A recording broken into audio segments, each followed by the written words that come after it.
जय श्री कृष्णा, राधे राधे, श्री हरिदास। स्वागत है आप सभी का। आज हम माघ मास मातम्य के 6ठे अध्याय का श्रवण करेंगे। पूर्व समय में सतयुग के उत्तम निषेध नामक नगर में हेमकुंडल नाम वाला कुबेर के समान धनी वैश्य रहता था, जो कुलीन, अच्छे काम करने वाला, देवता, अग्नि और ब्राह्मणों की पूजा करने वाला, खेती का काम करता था।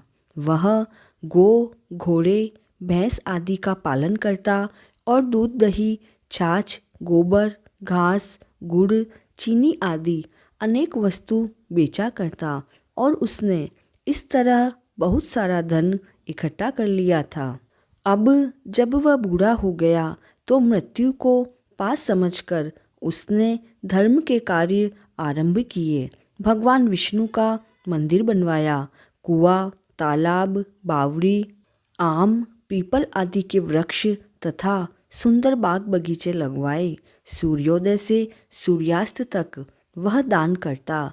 गांव के चारों तरफ जल की प्याऊ लगवाई। उसने सारे जन्म भर जितने पाप किए थे उनका प्रायश्चित करता था।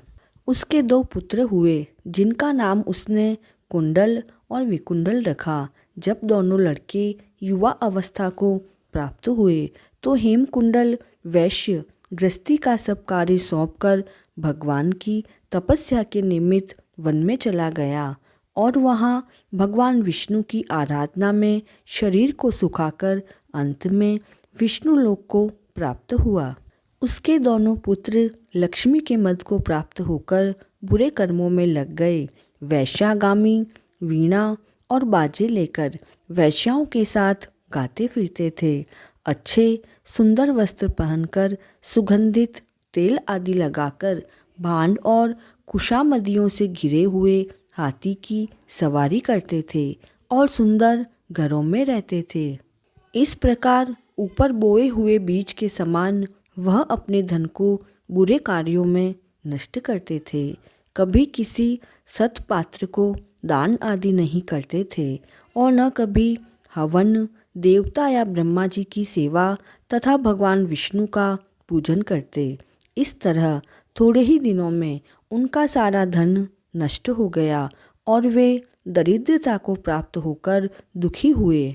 भाई, जन सेवक, उपजीवी सभी इन्हें छोड़कर चले गए और राजा के भय से नगर को छोड़कर चोर तथा डाकुओं के साथ वन में रहने लगे और वहाँ अपने तीक्ष्ण बाणों से वन के पक्षी, हिरण आदि पशु तथा हिंसक जीवों को मारकर खाने लगे। एक बार इनमें से एक पर्वत पर गया, जिसको सिंह ने मारकर खा लिया, और दूसरा वन के को गया, जो काले सर्प के डसने से मर गया। तब यमराज के दूत उन दोनों को बांधकर यम के पास लाए और कहने लगे कि महाराज, इन दोनों पापियों के लिए क्या आज्ञा है। इति श्री पद्म पुराण अंतर्गत 6ठम अध्याय संपूर्णम। ठाकुर जी आप सभी के मनोवांछित कार्य सिद्ध करे, इसी मंगल कामना के साथ। जय श्री कृष्णा।